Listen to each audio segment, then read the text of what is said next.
माँ, आज तुम्हारे जाने के पूरे 3 महीने बाद मैं अपने घर आई हूँ। और माँ, आज कोई नहीं है दरवाजे पर मुझे लेने के लिए। आप होती तो कम से कम दरवाजे पे खड़ी तो रहती और मेरे आते ही चहचहा कर बोलती, आ गई बेटा। लेकिन आज ये घर बाहर से ही इतना सूना लग रहा है माँ, कि अंदर जाने की हिम्मत ही नहीं हो रही है मेरी। वही घर, वही दरवाज़ा, बस माँ आप नहीं हो। पता नहीं क्यों माँ, आज ये घर मेरा अपना सा नहीं लग रहा है, पराया पराया सा लग रहा है।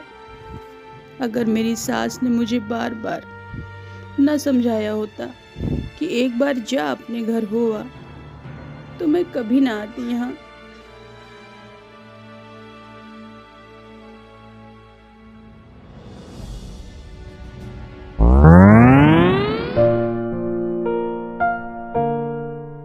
बहू, तेरी माँ को गए हुए आज पूरे 3 महीने हो गए हैं। इन 3 महीनों में तू एक बार भी अपने मायके नहीं गई। बेटा, क्या सोचेंगे तेरे भैया भाभी कि माँ के जाते ही तूने तो अपने भैया भाभी से नाता ही तोड़ लिया। लेकिन माँ जी, ऐसे कैसे चली जाऊं मायके? जब तक मम्मी रहती थी, मेरा जब मन करता था मैं अपने मायके चली जाती थी। लेकिन मम्मी को गए हुए पूरे 3 महीने हो गए और भैया भाभी ने आज तक एक फ़ोन भी नहीं किया। उन्हें भी बहुत अच्छे से पता है कि मम्मी पापा के बाद मेरा मायके में है ही कौन उन दोनों के अलावा। उसके बाद भी भाभी ने मुझे एक फ़ोन तक नहीं किया। ऐसे बिना फ़ोन करे मुंह उठाए अपने मायके चल देना मुझे सही नहीं लग रहा है माँ जी। हाँ बेटा, तेरी बात कुछ हद तक तो सही है कि तेरे भैया भाभी को एक बार तो तेरे से फोन पे बात करनी चाहिए थी।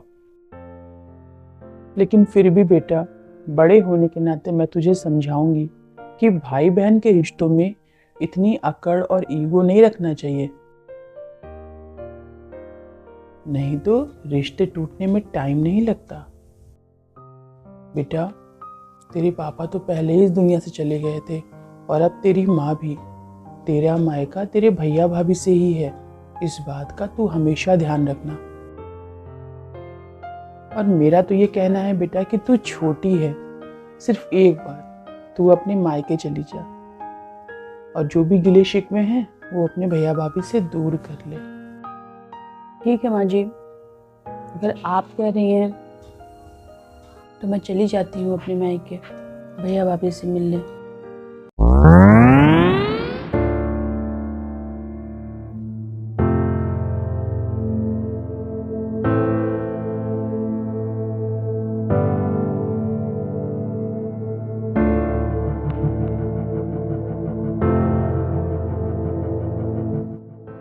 अरे दीदी, आप अंदर आओ।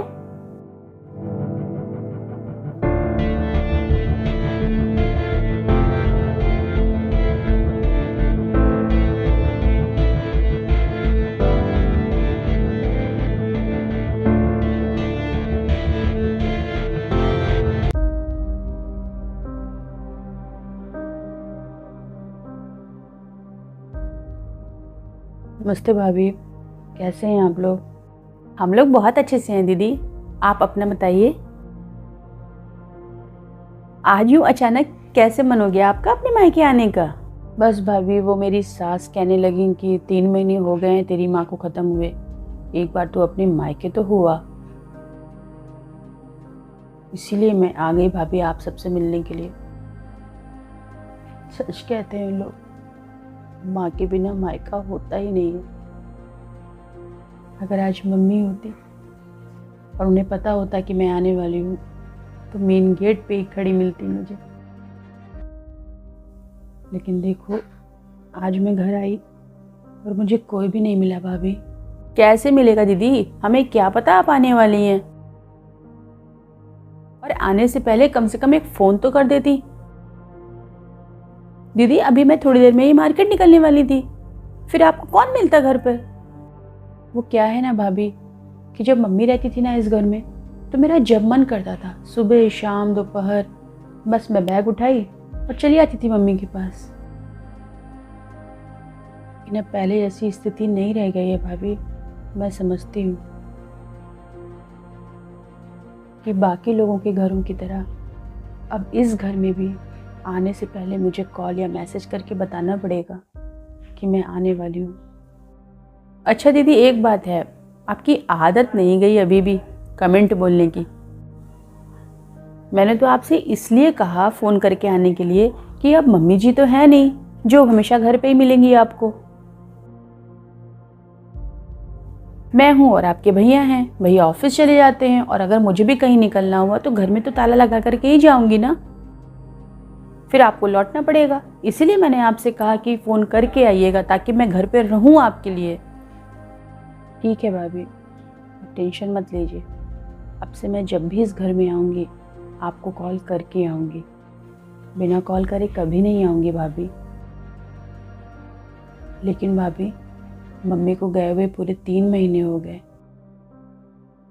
इन 3 महीनों में आपको मुझे एक बार तो कॉल करना चाहिए था। भाभी, सच कहते हैं लोग, माँ तो माँ ही होती है। जब तक मम्मी थी ना, डेली मेरी मम्मी से बात होती थी, और कभी कभी तो एक से ज़्यादा बार होती थी। वो मेरा पूरा दिन भर का हाल चाल जब तक नहीं जान लेती थी ना, उन्हें तसल्ली नहीं होती थी। लेकिन आपको तो कोई फ़र्क ही नहीं पड़ता भाभी कि आपकी कोई छोटी नंद भी है। लाओ एक बार फ़ोन करके उसका हाल ही ले लूँ। आप तो बस अपनी दुनिया में मस्त हो भाभी। और मेरे भैया उनको भी आपने अपने जैसा ही बना दिया है ना। उनको भी याद आया कि उनकी एक छोटी बहन है। नहीं दीदी, ऐसी बात नहीं है। मन में तो कई बार आया कि आपको फ़ोन करूं, लेकिन दीदी, शादी के तुरंत बाद एक लड़की को ससुराल में अगर कोई सहारा होता है तो वो होता है अपनी नंद का। नंद चाहे बड़ी हो या छोटी, लेकिन आपने मेरे साथ जो व्यवहार किया था ना। मम्मी, ओ मम्मी, मम्मी जरा मेरे लिए 1 कप चाय बना दो। अरे दीदी, आप आ गई कॉलेज से? मम्मी तो बगल में गई है पूजा में। हाँ, आ गई हूँ कॉलेज से। आपको सोने से फुर्सत मिले तब तो आपको पता चले ना कि कौन घर में आ रहा है कौन जा रहा है। अभी मेरी मम्मी होती ना घर पे तो उन्हें तो मेरे कॉलेज के आने का टाइम पता था। मेरे कॉलेज से आते ही वो मेरे लिए चाय हाजिर कर देती। लेकिन आप पता नहीं किस आलसी और बेवकूफ औरत से शादी कर ली है मेरे भाई ने। आप यहाँ खड़ी रहेंगी कि मेरे लिए चाय भी बना करके लाएंगी? और ढंग की चाय बना के लाइएगा, 3-4 बार उबाल के मत लेके चली आइएगा, वरना फेंक दूंगी। दीदी, मैं आपके लिए कितना भी कर लूँ ना, लेकिन आप कभी मुझसे खुश नहीं रह पाएंगे। भाभी, आप तो कभी मेरी माँ बन ही नहीं सकती, ये बात समझ में? क्या करती हैं आप मेरे लिए? थोड़ा तो प्यार से बोलिए दीदी, मैं आपकी भाभी हूँ। और आपसे इज्जत से बात करूं? My foot. आपको इस घर के तौर तरीके कब समझ में आएंगे? कि आपको तो मैं शुरू से ही पसंद नहीं थी, आपके भैया ने बताया है मुझे। अच्छा, तो अब आपको मुझसे बहस करना भी आएगा? जाइए।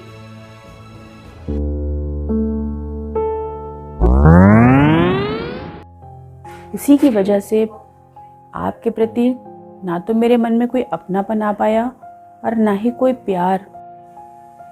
इसीलिए मैंने आपको फ़ोन नहीं किया दीदी, क्योंकि जब मुझे आपकी ज़रूरत थी तो आपने हमेशा मुझे नीचा दिखाया। तो मुझे भी लगा कि मैं भाभी बनकर क्या ही करूँगी आपके लिए। दीदी, आपका किया हुआ गलत व्यवहार मैं कभी नहीं भूल पाऊंगी। आपने मुझे मन ही मन बहुत दुख पहुंचाया है। मैंने उस टाइम तो आपसे कभी नहीं बोला, लेकिन आज बोल रही हूँ। सच कहूँ तो दीदी, आपने कभी भी भाभी के रिश्ते का मान नहीं रखा और आपने कभी भी मेरी इज्जत नहीं की एक भाभी की तरह। हाँ भाभी, ये बात तो सच है कि मैंने आपको कभी भाभी की तरह इज्जत नहीं दिया। उसके लिए मुझे माफ़ कर दो भाभी। I am really very very sorry. मैं अपनी गलती के लिए बहुत शर्मिंदा हूँ। मैं बहुत खराब नंद हूँ भाभी, बहुत खराब। भाभी, माँ के बाद एक भाभी ही तो होती है जो बिल्कुल माँ की तरह आपका ख्याल रखती है, और आपने रखा भी। लेकिन मैंने ही आपकी कदर नहीं की भाभी। बिल्कुल गलत कहते हैं लोग कि माँ के बिना मायका नहीं होता। कुछ भाभियाँ तो इतनी अच्छी होती हैं जो माँ के रहते ही नंदों की दूसरी माँ बन जाती हैं। और हमें ऐसी भाभियों की कदर करनी चाहिए। भाभी, माँ के बिना भी मायका होता है अगर हम भाभी को माँ की तरह ही इज्जत दें, सम्मान दें। बस बस दीदी, आपको अपनी गलती का एहसास है, इतना ही काफ़ी है मेरे लिए। आज माँ के जाने के बाद मुझे इस बात का एहसास हुआ भाभी कि माँ के बाद अगर मायका होता है तो वो भाभी से। दीदी, अगर आप इस तरह दुखी होंगी कि माँ के जाने के बाद आपका मायका ही छूट गया तो माँ जी की आत्मा को कितना कष्ट होगा। मुझे माफ़ कर दो भाभी। चलिए, अब इस नंद भाभी के रिश्ते की एक नई शुरुआत करते हैं। ये आपका अपना घर है दीदी। जब भी आपका मन करे आप यहाँ आ सकती हैं, फ़ोन करके भी और बिना फ़ोन किए भी। मैंने अपने मन से आपके लिए सारी कड़वाहट हटा दी है और आप भी ऐसा ही करिए। ज़्यादा मत सोचिए इन सब बातों को, जो हुआ सो हुआ। बस खुश रहिए हमेशा।